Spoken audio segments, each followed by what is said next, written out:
Have you ever brought your magic to Walt Disney World like, hey, we came to play? Did you tip your tiara to a Creole princess or get goofy officially? Step up like a boss and save the day? Or see what life's like under the tree of life? Did you? If you could. Would you? When we come through, it's true magic. 'Cause we came to play. Bring the magic at Walt Disney World Resort. Hey, it's Mark Goodman. And I'm Alan Light. On today's podcast, Record Store Day founder Carrie Colleton is joining us to discuss the April 20th RSD special releases. Plus, we'll talk live with our audience, the Sound Up Pod Squad, and find out who still listens to vinyl. And some updates from the Beatles universe. Oh, good. Sound Up with Mark Goodman and Alan Light, the only music podcast that matters. Get it on Pandora, Spotify, Apple Podcasts, or wherever you get your podcasts. Yeah, what's up? It's your boy Joel Ortiz, and I want everybody to make sure that they subscribe and download the podcast, Library Rap, the hip-hop interviews with Tim Einenkel. Yo, Tim, I hope all is well. You my guy. I know these interviews are not interviews, they're actually conversations, and I appreciate them all. Yow. Hey, what's up, everybody? This is Ice-T. I want you to do something for me. Make sure you download and subscribe Library Rap, the hip-hop interviews with Tim Einenkel. It is fucking official. All right? Stop playing. Download and subscribe. Library Rap, the hip-hop interviews with Tim Einenkel. It's cold. Yes, sir. Yes, sir. It's your boy Pharoahe Monch in the building. I need y'all to make sure you subscribe and download to the podcast Library Rap. Hip-hop interviews with your boy Tim Einenkel. You already know.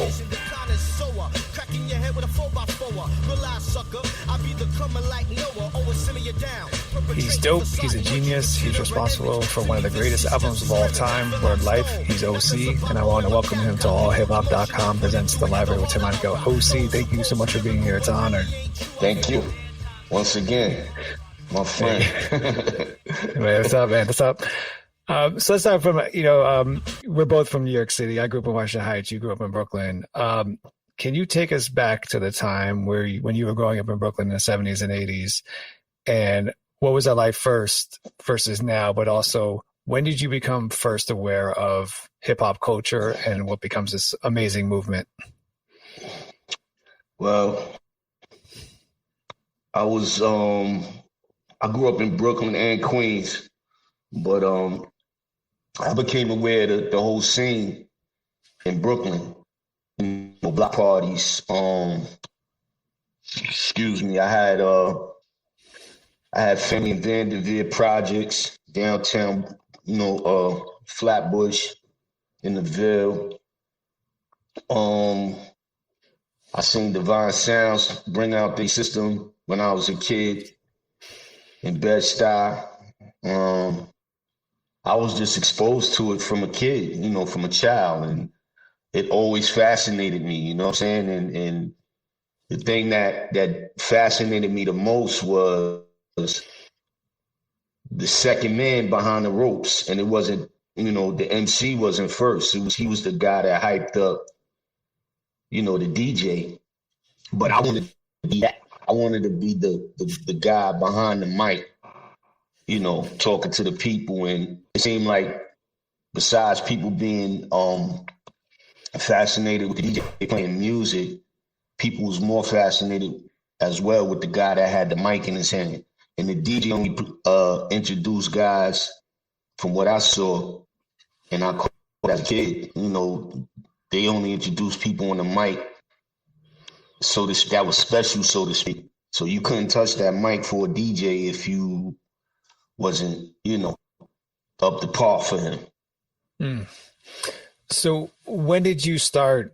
I mean, when did that start happening for you? When did you become the guy with the mic? When did you start writing and kind of knowing you were good at what you were doing? The writing part came later. I was, like I said, I lived in Bushwick, Brooklyn from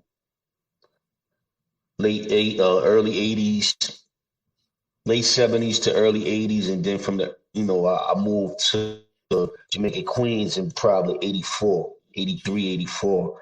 And I moved to Southside Jamaica, Queens. And, the music was always with me, but the writing part came when I moved across the street from a big guy at the time, whose name is Pharoahe. You know what I'm saying? That's what people come to know him today. And dude was heavy, same demeanor as he has today. The same guy you see today is the same guy I knew in the past when I met him. But he was just a little heavier. And today he's on some in-shape shit. You know what I'm saying? But yeah, Pharoahe really introduced me to the art of writing. Yeah, it's funny to think about Pharoahe's going from heavy to thin to heavy. And I think I saw Black Star concert once in Central Park, and Tell Them Quality has a line where he kind of plays with it, where he goes, getting heavy again, getting fatter again, getting slimmer again, and fatter again, and slimmer again, like Pharoahe Monch. Yeah. Kind of like that. Yeah. I mean, he and it's weird, man. Like, this dude, to me, in my mind, he was way better when he was heavier, but it was just a mind thing. I was used to seeing him that way. So, when he really got in shape, you know what I'm saying? I used to mess with him and tell him it affected his MCing, his voice and his. But I was just kidding with him and teasing him because I wasn't used to seeing that transformation. So, over time, he just turned into an Adonis. You know what I'm saying? Like, he got muscles now. Right. Yeah. As opposed to how he used to look. Let's go a little earlier. You eventually linked up with DITC.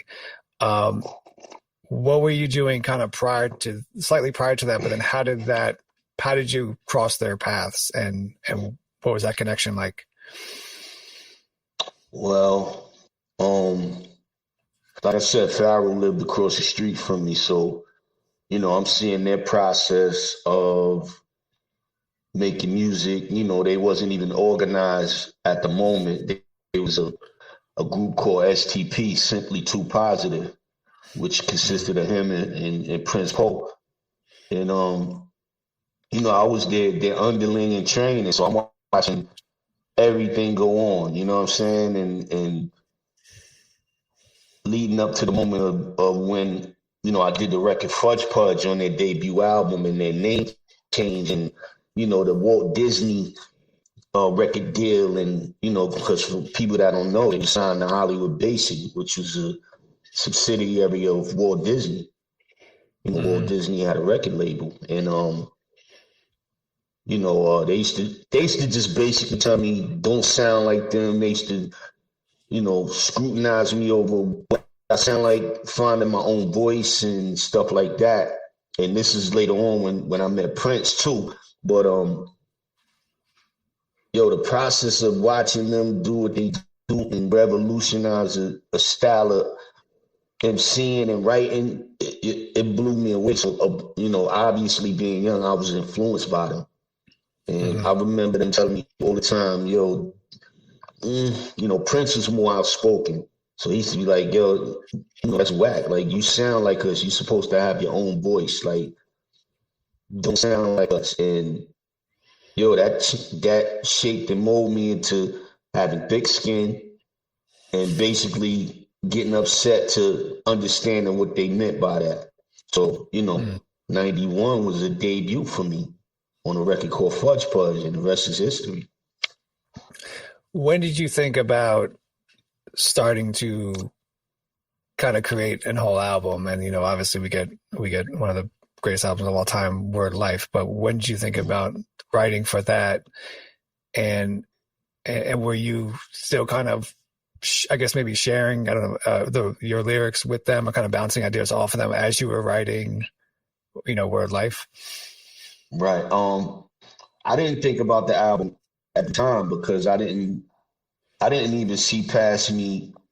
I was doing demos on my own, but I didn't see past me doing what happened after Fudge Pudge is still like surreal for me.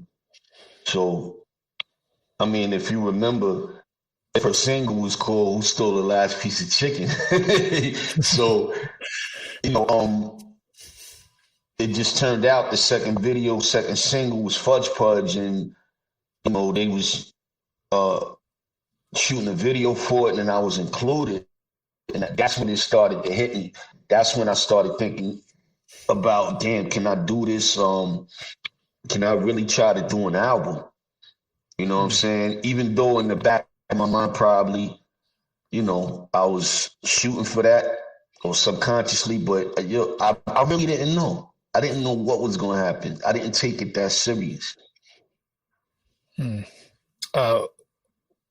do you think about the track Time's Up? And, you know, Buck Wild has talked about how you see that track and that's really shows how you are a great songwriter, and a lot of artists don't know that today, how to actually be songwriters.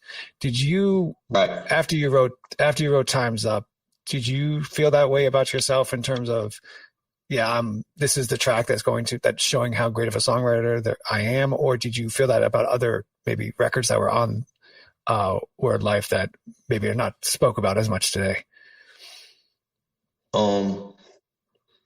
I didn't think about I didn't know what being a great songwriter meant at the time, or, you know, whatever people call it. All I know is Time's Up was the beat. The actual joint was Pharoahe's record. Right. And I snatched the CD from him. You know, Monch was already Pharoahe Monch, so people was throwing him tracks. Like, you know, everybody else around Monch was like obsolete. Anybody who got in front of Pharoahe wanted to do a song with Pharoahe. So anyway, this guy named Prestige, produced on Word Life as well, came with the loop, and he gave Monch the CD. I heard it, and for some reason, I was just drawn to it. I didn't know what it was at the time. I didn't know the sample at the time, none of that. And it was just like, damn, this is different. Now, here's the key that I did know. When you listen to a KRS-One, when you listen to a Chuck D, when you listen to a Slick Rick, a G-Rap, a Kane, a Rakim, their debut records was something special. And I don't think they planned it, but you had to make an impact with your first record. Mm-hmm. And that's what I felt with Time's Up. When I heard that loop, when I heard the sample loop, and I was like, damn. So I seen where he tossed the CD, and I was like, yo, what you gonna do with that joint? He was like, what joint? You know, what are you talking about? And I was like, that joint Prestige gave you. And he was like, I ain't listened to it yet. So he kept blowing it off every week. I ain't listened to it yet. Until I figured out every day I came to his house, it's right there. So I know, you know, the next time he say that to me, I'm going to just snatch the CD and ask Bucky what it is. You know what I'm saying? And, you know, I don't want to jump the gun, but, you know, prior to all of that, I had met Digging, you know, a couple of members of Digging on the Source Tour, which Pharoahe and Prince took me on after we released Fudge Pudge and the video was out and the momentum was gaining. I got a chance to go on the very first Source Tour. And that's where I met Finesse, and that's where I met Buck Wild. And, you know, circling back around, I was already friends with him after that tour. And me and Buck was demoing stuff. Then I asked him, did he know what that record was after I lifted the CD from Monch? And he was like, yeah, I know exactly what that is. And he hooked it up, and the rest is history. I mean, obviously, the line, and, you know, we talked about the more emotion I put into it, the harder I rock has been sampled by a lot of people, a lot of artists. When you, so I can't write lyrics to save my life. So when you hear a lyric like that, you're like, oh my God, that's amazing, genius. You know, when you write a lyric like that, I mean, is that Did you kind of figure that's going to be the lyric that people stood out on that record to you, or would be sampled in the long run? Well, outside of having confidence, you don't know what people are gonna like. Like, as well as I do, for anything having to do with entertainment, once you put yourself out there, you open to everything. Criticism, scrutiny, I like it, I don't like it. So I didn't know what people would think about the record. It was so awkward. And it was a couple of mistakes on there that turned out to work in my favor. I couldn't do 3 verses on the record because, that was all I could write. Or that's all I felt. So hence the 2-verse theory. Not too many people did that. And I just didn't know what people was gonna think about that record. I know I didn't like it after it was, not that I didn't like it, but I felt like it wasn't finished. And it took Search, it took Buck, it took Finesse, it took OG, it took all these guys saying, yo, you bugging the F out, man. Like, this is crazy. Especially Search. Search was more excited for the record than I was. And I just didn't see it at the time. I think the great thing about you research for the music you do, and knowing you have an influence over, samples on the album and stuff like that, on music. This, the scratches on Time's Up, always stand out to me. And Rock Raider is the guy who does it. How did he get on the track, and then how did y'all connect, and what was it a conversation about putting scratches on it, or did he just said, here, do what you got to do? Well, I hadn't, I don't believe I met Rock Raider at that moment. I think he had just won the DMC. He was already DJing for a couple of guys in the crew, Show and AG, I believe, Finesse. And, he had a relationship with Bucky and them. And like I said, I didn't know him very well at that moment, but Buck was like, yo, after I told him, yo, we need to add this Slick Rick record, he was like, won't somebody scratch it in or fly it in? And that's when he put in the call of Rock Raider. He had a relationship with Rock Raider already. And we got that Raider, and he came in and did that. And, he ended up doing the scratches on Time's Up and Ozone as well. Mm-hmm. And the rest is history, man. He was family. You know what I'm saying? He was our in-crew DJ, and not to jump ahead so fast, but his protege turned out to be our DJ as well after he passed away, which is Boogie Blind. So I miss Raider because he was a hell of a show DJ. You know what I'm saying? And a hell of a DJ within himself. He's a grandmaster. You know what I mean? For real. He was crowned that by the other grandmasters. And I just wish he had more time on this earth to, run around with us and do what we do and do what I want to and stuff like that. It's true. You mentioned the Slick Rick sample. Obviously, Slick Rick, probably the one album as a 10-year-old I memorized by heart. Who chose Slick Rick, and why that choice? I chose him, and I mean, if people don't know by now, Slick Rick is my number one, artist. Like today, that Great Adventures of Slick Rick record stands the test of time. Like,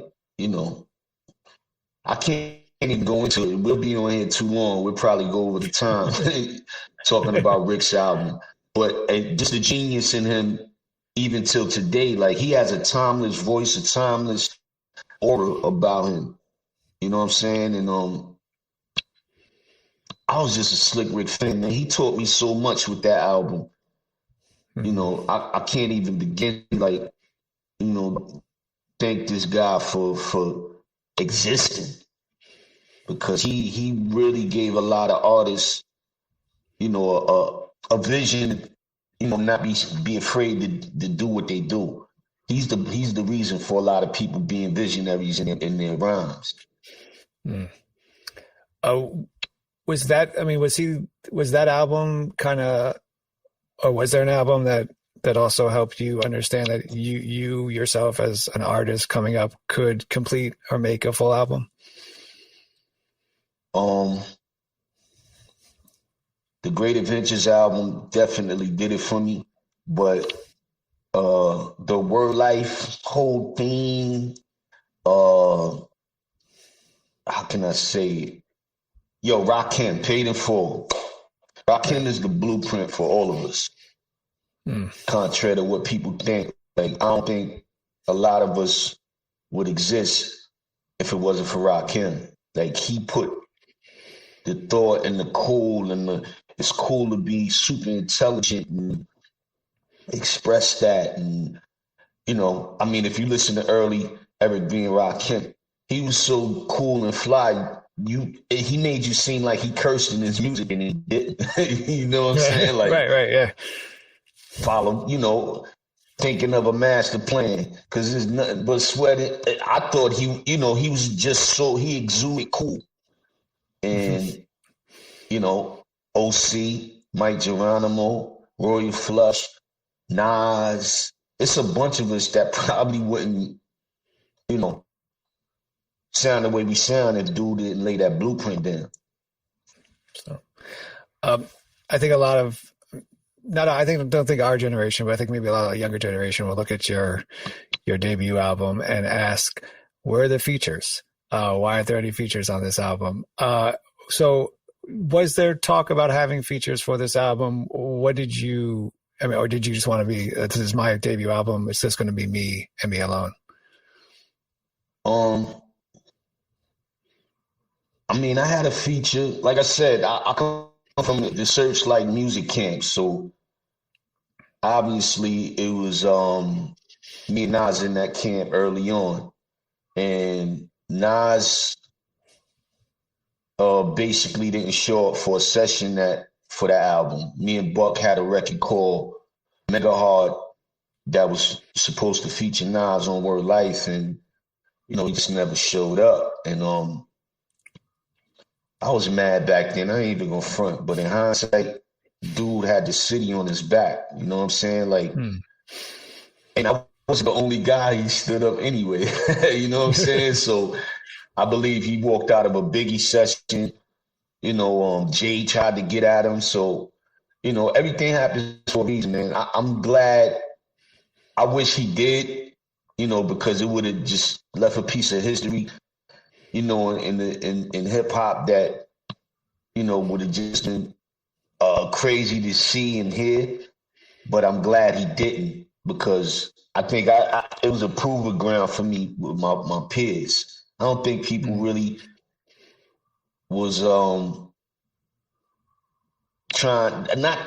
I can't say people wasn't trying to see me do my thing. I don't think people was convinced yet. And I was just like, from there on out, I was like, I don't need features on my records unless I really chase them. I think Buck Wild talks about how after your record did catch the eyes of people, so after hearing Times Off Puffy, wanted to have a conversation with you and even potentially sign you. Did that conversation ever happen? And just envisioning, I don't know, for me, envisioning back then OC on at Bad Boy, I don't know, it doesn't connect too well, but was that something that if he said, hey, here's the contract, let's go, would you have ran with that?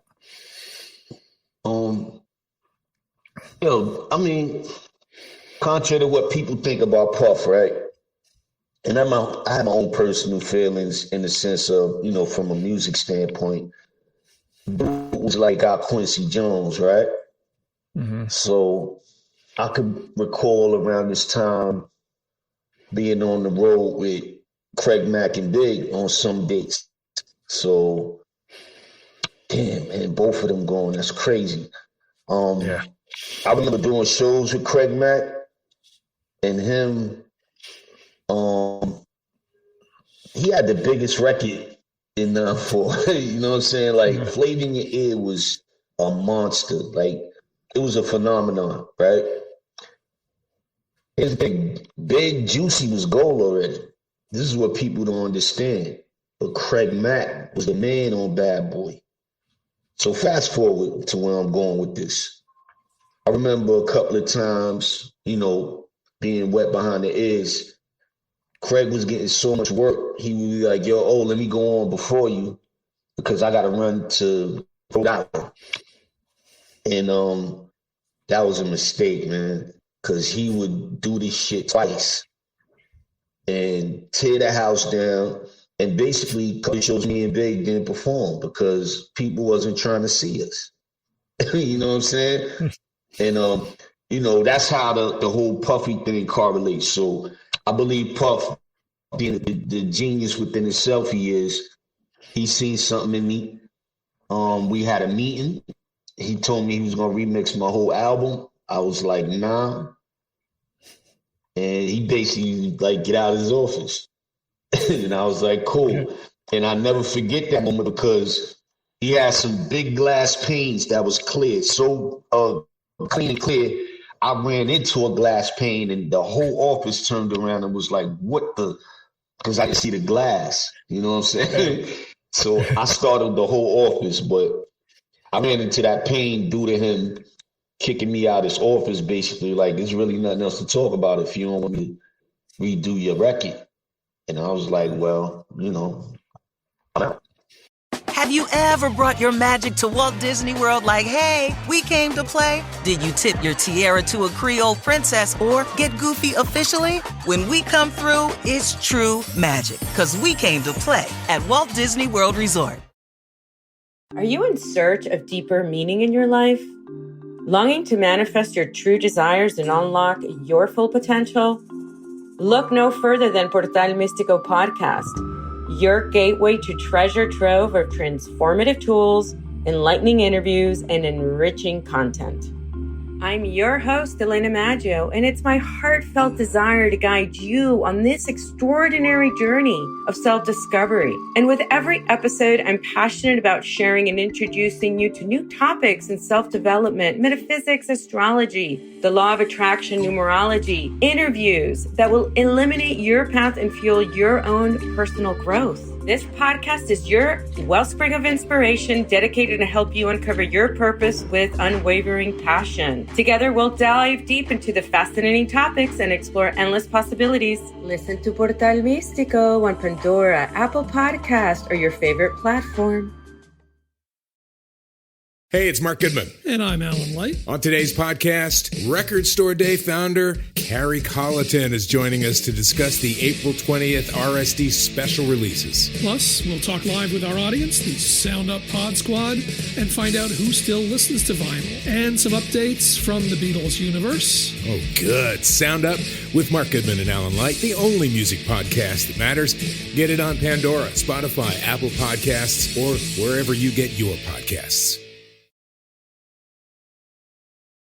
Were you at that time, were you saying you're not going to remix my record? Did you feel that was more of a negotiation tactic on your end, you know, and with hope that he'd be like, don't worry about it. Okay, we'll sign you anyway. Or was it something else behind it? Yeah, exactly. And in hindsight, you know, I don't think Joe had a super Fat Joe had a super relationship with him yet. But in hindsight, I should have, you know, kept that note to myself when I discussed it with a couple of people and then got back to him. You know what I'm saying? But, you know, at the end of the day, it wasn't destined for me to be over here. That's all that was. And I'm glad, you know, it was a learning experience, you know, to sit in front of a guy like that. And, you know, the rest is just like whatever. I mean, you talked about the 94 class, and obviously there's Biggie, there's you, you know, there's J. Rule, there's Raekwon, Ghostface, all these, you know, the late Big L. You know, you have all these. Big L. Well, first, what is it about this class that, like, what's in the water that you guys are drinking that kind of made this class happen? And do you think 94 was maybe possibly the best hip hop class ever in hip hop? I don't know. 94, 95 was two years that was just hell up in Harlem. Like, I don't know what was going on. You got to look back prior to 94. Redman, Wu. I mean, just Wu as a whole, not when they started branching off yet. You had so many dudes on the West Coast. You had Dre and Snoop. You had, it'll never be a class like that. Right. And I'm not knocking the young dudes or the young people, but yeah, it was something in the water. It was something in the water. You had producers. It produced so many, not beat makers, but producers that's iconic today. Think about that. And, my crew is part of that. As far as a lot of the music that people hear from early 90s, mid 90s into the late 2000s is you dancing to digging music or remixes. That's the hell of a thing. Like, I can say that now. Like, damn, like we was a big part of cities. Category 5 as it flows through the MIDI. I shows no pity. Hurricane winds, churning up fear. Board up your houses, brace for what's here. 120-mile winds with strength and gusto. Batten down the hatches, asking what in the fuck for. Windmills signaling the eye of the storm. Touchdown, tear shit up. Winds beyond no. What's good, y'all? This is Breeze brewing from the Mighty Juggernauts. And make sure you subscribe and download the podcast, Library Rap, the hip-hop interviews with Tim Einenkel, hip-hop journalism on the highest level. Empire stood, dire consequences, reality sharp as barbed wire fences, flow with a vengeance. Hey, it's Mark Goodman. And I'm Alan Light. On today's podcast, Record Store Day founder Carrie Colleton is joining us to discuss the April 20th RSD special releases. Plus, we'll talk live with our audience, the Sound Up Pod Squad, and find out who still listens to vinyl. And some updates from the Beatles universe. Oh, good. Sound Up with Mark Goodman and Alan Light, the only music podcast that matters. Get it on Pandora, Spotify, Apple Podcasts, or wherever you get your podcasts.